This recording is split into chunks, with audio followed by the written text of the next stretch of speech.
REET exam 2021 में भाग लेने वाले सभी अभ्यर्थियों को बहुत बहुत हार्दिक शुभकामनाएं। आज इस वीडियो में हम आपको बताएंगे कि रीट 2021 के फॉर्म आप स्वयं किस प्रकार भर सकते हैं। आपको किसी अन्य की गर्ज करने की आवश्यकता नहीं है, किसी को एक्स्ट्रा पैसे देने की आवश्यकता नहीं है, क्योंकि बेरोजगारों के लिए पैसा बहुत बड़ी बात होती है। इस वीडियो में हम बताएंगे कि आप स्वयं 10 से 15 मिनट में इस रीट के फॉर्म को बहुत ही आसान तरीके से किस प्रकार भर सकते हैं। साथ ही वीडियो के अंत में हम आपको ये भी बताएंगे कि पंडित जी की नज़र में इस महीने में इस रीट फॉर्म को भरने का सबसे बढ़िया दिन कौन सा है। सबसे अच्छे दिन जो हैं वो 4-5 दिन पंडित जी ने छांट के बताए हैं, वो दिन हम बताएंगे इस वीडियो के अंत में। सबसे पहले देखते हैं हम रीट फॉर्म को भरने की प्रक्रिया। आइए देखते हैं। आगे बढ़ने से पहले मेरा निवेदन, इस चैनल को आप सब्सक्राइब अवश्य करें ताकि हमारे आने वाले वीडियो आपको आसानी से मिल सके। सबसे पहले हम अपने कंप्यूटर में गूगल में सर्च करेंगे, BSER माध्यमिक शिक्षा बोर्ड की वेबसाइट पर जाएंगे और बोर्ड ऑफ सेकेंडरी पे क्लिक करेंगे तो वहाँ माध्यमिक शिक्षा बोर्ड की वेबसाइट खुल जाएगी। उसमें बीच में ही नीचे लिखा है रीट 2021, उस पर क्लिक करेंगे तो हम सीधे ही रीट की वेबसाइट पर चले जाएंगे, जहाँ ऊपर लिखा है board of secondary education Rajasthan Ajmer REET 2021। वहाँ पर हम दो ऑप्शन दिए, एक लेफ्ट हैंड में एक राइट हैंड में। लेफ्ट हैंड में सबसे ऊपर register generate fee challan for REET 2021, क्योंकि सबसे पहले हमें चालान काटना होगा, उसके बाद ही हम फॉर्म भर सकते हैं। तो चालान पर क्लिक करने पर इस प्रकार के ऑप्शन हमारे सामने आएंगे। स्टेप 1, सबसे पहले नेम ऑफ कैंडिडेट, अभ्यर्थी का नाम हम यहाँ कैपिटल लेटर में लिखेंगे। फिर फादर्स नेम, पिता का नाम लिखेंगे जो मार्कशीट में है। फिर मदर्स नेम, माता का जो नाम है वह उसके सामने लिखेंगे। फिर 10th की मार्कशीट में जो डेट ऑफ बर्थ लिखी हुई है वह हम इसमें से सेलेक्ट करके लिख देंगे। अगला कॉलम है हमारे सामने मोबाइल नंबर। यहाँ पर हम अभ्यर्थी का मोबाइल नंबर लिखेंगे, जो भी मोबाइल नंबर आपके हैं। अगर आपके पास नहीं है तो आपके परिवार के किसी मेंबर के मोबाइल नंबर यहाँ लिख सकते हैं। अगला कॉलम है क्लास लेवल, यानी आप फर्स्ट लेवल के लिए भरना चाहते हो, सेकंड लेवल के लिए या दोनों के लिए। तो यहाँ अपन जो भी लेवल होगा वह लिख देंगे, फीस अपने आप आ जाएगी। पेमेंट ऑप्शन में हम कर देंगे ऑनलाइन पेमेंट, क्योंकि हम बैंक के माध्यम से देंगे पेमेंट। उसके बाद सेलेक्ट बैंक, जो भी बैंक है, ICICI बैंक जैसे मैंने कर दी, और उसके बाद सबमिट बटन पर क्लिक करेंगे तो हमारे सामने इस प्रकार का चालान कटा हुआ आ जाएगा। नीचे मेक पेमेंट के ऑप्शन पर क्लिक करेंगे तो हम पेमेंट के लिए जिस बैंक का हमने भरा है वहाँ पहुँच जाएगी साइट पे। ट्रांजैक्शन नंबर आ जाएंगे, फीस आ जाएगी, बैंक सेलेक्ट कर लिया। फिर डेबिट कार्ड से करना है, नेट बैंकिंग से करना है, जो भी माध्यम है उस पर क्लिक करके हम प्रोसीड करेंगे। मैंने नेट बैंकिंग से किया है, तो उससे क्या प्रक्रिया है वो भी आप इसके अंदर देख लेंगे। हम यूज़र आईडी लिखेंगे, जो भी आपकी बैंक की यूज़र आईडी है वो यहाँ लिख देंगे। उसके बाद नीचे पासवर्ड का कॉलम आएगा, उसमें हम पासवर्ड लिख देंगे और उसके बाद लॉगिन बटन पर क्लिक करेंगे। लॉगिन बटन पर क्लिक करने के बाद हमारा पेमेंट का ऑप्शन प्रारंभ हो जाएगा। ये देखिए, लॉगिन पर क्लिक किया। अब हम ICICI बैंक की साइट पर पहुंच गए, जो हमारा खुद का अकाउंट है। उसमें वन टाइम पासवर्ड रिमार्क में हम कुछ भी लिख सकते हैं जिसके लिए पेमेंट कर रहे हैं। वन टाइम पासवर्ड में जो भी OTP बैंक खाते के मोबाइल नंबर पर आएगा वो डाल देंगे और पे पर क्लिक कर देंगे। लिखा आ गया योर पेमेंट इज सक्सेसफुल, यानी हमारा काम हो चुका है। अब इस प्रकार की रिसिप्ट हमारे सामने आएगी और फिर हम उसी साइट पे पहुंच जाएंगे। वहाँ पे फिल फॉर्म पे दूसरे वाले कॉलम पे क्लिक करेंगे तो इस प्रकार की साइट हमारे सामने खुलेगी। यहाँ पर हम रजिस्ट्रेशन चालान नंबर, जो चालान आया है उसमें सबसे ऊपर भी लिखे हुए हैं, वह लिख देंगे। फिर मदर्स नेम जो अपन ने चालान में लिखा था वह भर देंगे और डेट ऑफ बर्थ लिख करके नेक्स्ट पर क्लिक कर देंगे। नेक्स्ट पर क्लिक करने के बाद फ़ोटो और साइन के लिए कहा जाएगा। 100 KB में हमें फ़ोटो बनानी है और 50 KB में हस्ताक्षर साइन।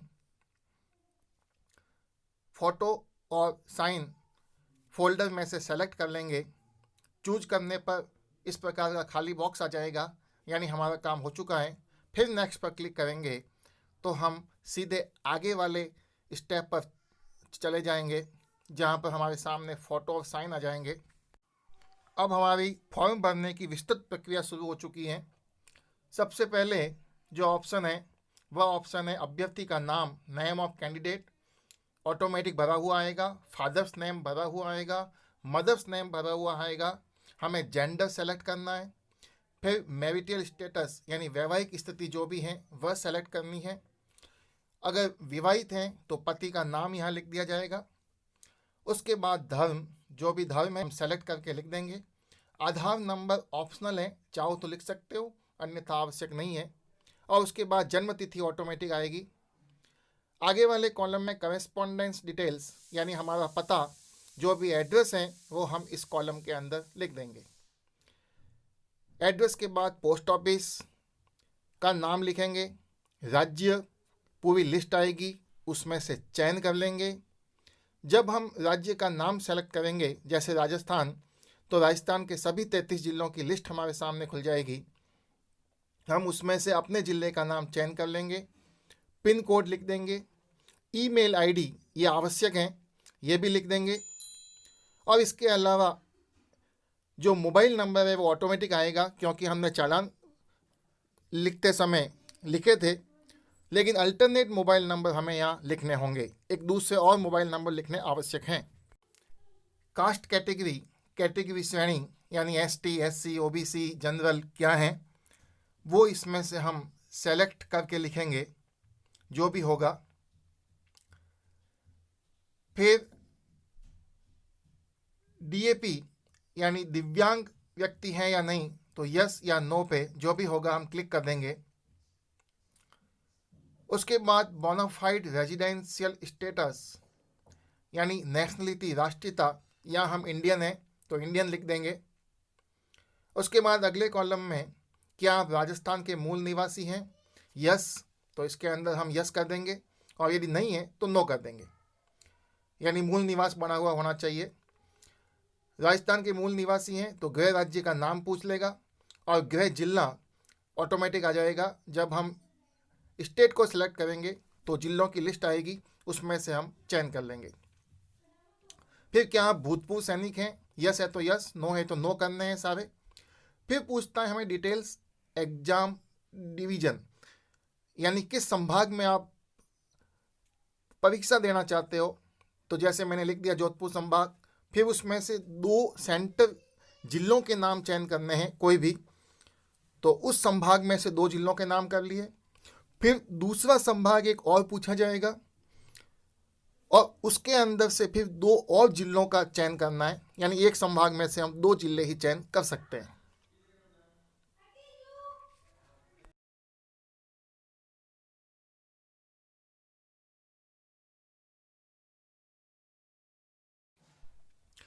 उसके बाद लेवल ये ऑटोमेटिक आएगा, क्योंकि चालान काटते समय हमें ये लेवल पहले ही भर दिया था। फिर शिक्षण की भाषा, लैंग्वेज फर्स्ट क्या सेलेक्ट करनी है, जो भी हिंदी, इंग्लिश, पंजाबी, सिंधी, उर्दू जो कुछ भी है, तो जहाँ तक अच्छा होगा अगर हम हिंदी लैंग्वेज से भर रहे हैं तो हम हिंदी लिख देंगे, और अंग्रेजी से भर रहे हैं तो अंग्रेजी लिख देंगे। अगर ग्रेजुएशन में हमारे हिंदी है तो हिंदी लिख देंगे, अगर ग्रेजुएशन में इंग्लिश है हमारे तो फर्स्ट लैंग्वेज हम इंग्लिश ले लेंगे। फिर लैंग्वेज 2 दूसरी भाषा, अगर पहले हिंदी ली है तो दूसरी हम इंग्लिश लेंगे, और पहले इंग्लिश लिए तो दूसरी हम हिंदी लेंगे। और हो सकता है कोई हिंदी और संस्कृत भी लेना चाहे तो वह भी ऑप्शन है, इंग्लिश संस्कृत लेना चाहे तो वह भी ले सकता है। अगला है एरिया ऑफ स्पेशलाइजेशन, यानी आप गणित विज्ञान के लिए परीक्षा देना चाहते हो, सामाजिक के लिए देना चाहते हो, या अन्य के लिए देना चाहते हो, यानी हिंदी के लिए, इंग्लिश के लिए, संस्कृत के लिए, किस पोस्ट के लिए। तो यहाँ पे जो भी हैं वह तीनों में से हम एक सेलेक्ट कर लेंगे। जब हम अन्य पे क्लिक करेंगे तो हमारे सामने अन्य कौन सा विषय के लिए आप करना चाहते हो, हिंदी या अंग्रेजी, वह हमसे पूछ लिया जाएगा। तो हम उस समय वहाँ हाथ से लिखेंगे हिंदी, अंग्रेजी, संस्कृत, उर्दू, जो भी पोस्ट होगी हमारी। और अगर साइंस मैथ्स पे क्लिक करते हैं या सोशल स्टडी पे क्लिक करते हैं तो हमारे सामने ये ऑप्शन नहीं पूछे जाएंगे। शिक्षण का माध्यम आ गया automatic, social study. Examination fees 550 रुपये, जो सभी के लिए एक समान है। उसके बाद अगला ऑप्शन पूछ रहा है, did you appear in REET 2017? क्या 2017 की रीट में आपने भाग लिया था? यदि यस करेंगे तो हमें आगे उसके रोल नंबर भी पूछे जाएंगे, और अगर नो करोगे तो कुछ नहीं पूछा जाएगा। जैसे मैंने यस किया तो रोल नंबर और रीट 2017 रिजल्ट क्या रहा वह हमसे पूछा जाएगा। और अगर रीट पहले नहीं दी है तो हम यहाँ पे नो क्लिक कर देंगे। जैसे मैंने पहले दी हुई नहीं है जिसका फॉर्म भर रहा है, तो नो पे क्लिक कर दिया। आगे आते हैं शैक्षणिक योग्यताएं। यहाँ पर हमें कक्षा 10वीं, 12वीं, स्नातक और स्नातकोत्तर के साल, किस साल में ये एग्ज़ाम आपने पास की है, जो उस मार्कशीट में ऊपर भी लिखा हुआ आएगा, वो साल यहाँ पे लिख देंगे, वर्ष इसमें से सेलेक्ट करेंगे। उसके बाद संकाय में नीचे लिखा है बोर्ड, यानी जिस माध्यमिक शिक्षा बोर्ड से हैं, केंद्रीय शिक्षा बोर्ड से हैं, या जिस बोर्ड से आपने पास की है उसका नाम सेलेक्ट कर लेंगे। फिर है अंक अधिकतम, मैक्सिमम मार्क्स, यानी कितने में से नंबर आए हैं, 600 में से, 650 में से, 500 में से, 1800 में से, 1000 में से, जितने में से भी आए हैं वह हम यहाँ पे लिखेंगे। और फिर अंक प्राप्त, यानी कितने अंक हमने प्राप्त किए हैं। जैसे 1800 में से 1046 आए तो हम यहाँ लिख देंगे 1046। 600 में से 325 आए तो हम यहाँ लिख देंगे 325। 500 में से 491 आ गए तो 491 लिख देंगे। आगे परसेंटेज आपको लिखने की आवश्यकता नहीं है, परसेंटेज ऑटोमेटिक आएंगे, उसमें किसी प्रकार की आपको मैन्युअल एंट्री नहीं करनी है। अब देखिए अलग अलग मार्क्स मैं यहाँ फीड कर देता हूँ। 10वीं के लिख दिए हैं, जैसे board of secondary education Rajasthan Ajmer से पास की है, सन 2000 में एग्ज़ाम दी थी, 600 में से 251 अंक आए, 251 लिख दिए। आगे 41.8333 ये ऑटोमेटिक आएंगे। 12th का लिख दिया, सीनियर सेकेंडरी का, board of secondary education Rajasthan Ajmer. आपने जिससे भी पास की है उस बोर्ड का नाम लिखना है, आपको ये आवश्यक नहीं है कि यही लिखे। इसी प्रकार ग्रेजुएशन के लिख देंगे, जिस विश्वविद्यालय से पास किया है उसकी लिस्ट खुलेगी और उस पर क्लिक कर देंगे। कौन से साल में पास की है, फैकल्टी क्या थी, आर्ट्स, साइंस, कॉमर्स, वह भी लिख देंगे। ये हमें सीनियर सेकेंडरी और स्नातक और स्नातकोत्तर तीनों में फैकल्टी भी लिखना है। उसके बाद मैक्सिमम मार्क्स, जैसे ग्रेजुएशन के मैंने लिख दिया 1800। उसके बाद 1800 में से अंक आए 888 या 889 या 882, जो कुछ भी हैं वह हम यहाँ पे लिख देंगे। तो इस प्रकार हमें यह एंट्री यहाँ पे लिखनी है। स्नातक का हो गया, अब लिखते हैं स्नातकोत्तर के। अगर हैं तो, नहीं हैं तो नीचे आ जाएंगे। लेवल फर्स्ट के लिए हैं तो BSTC की जो कॉलम दिए हैं वो भरेंगे। अगर बीएड है तो बीएड कौन सी हैं, 1 साल वाली, 2 साल वाली, DLED 4 साल वाली, BA BEd, BSc BEd, पूरी लिस्ट खुलेगी, उसमें से आपको चयन करना है। फिर बोर्ड या विश्वविद्यालय का नाम लिस्ट में से चयन करना है। किस साल में पास की, उस वर्ष का साल लिख देंगे। रिजल्ट पास है तो पास, अपीयर्ड है तो अपीयर्ड। अधिकतम अंक कितने में से कितने प्राप्त किए वह लिख देंगे और प्रतिशत लिख देंगे। अगला कॉलम है बॉडी आइडेंटिफिकेशन मार्क, यानी शरीर पे पहचान, कोई तिल है, चोट का है, कुछ ऐसा निशान जिससे आपकी विशेष पहचान हो, वह हम यहाँ पे इंग्लिश के अंदर लिख देंगे। मार्क्स ऑफ बॉडी लिखने के बाद यहाँ पे 3 घोषणाएं की हुई हैं, I agree, I agree, I agree. इनके आगे एक बॉक्स है, उस बॉक्स पर हम माउस से टिक कर देंगे और उसके नीचे का ऑप्शन दिया है वेरीफाई, उस सबमिट पे क्लिक करेंगे, फिर वेरीफाई का ऑप्शन आएगा, वेरीफाई पे क्लिक करेंगे तो हमारे सामने पूरा फॉर्म भरा हुआ आ जाएगा। और ये फॉर्म जब हम एक बार चेक कर लेंगे कि कहीं कोई गलती तो नहीं है, अगर गलती है तो बैक लेकर के वापस सुधार सकते हैं, वरना वापस आई एग्री पे क्लिक करके सेव पे क्लिक करेंगे तो हमारा फॉर्म सबमिट हो जाएगा और उसके बाद हम उसकी प्रिंट दे सकते हैं।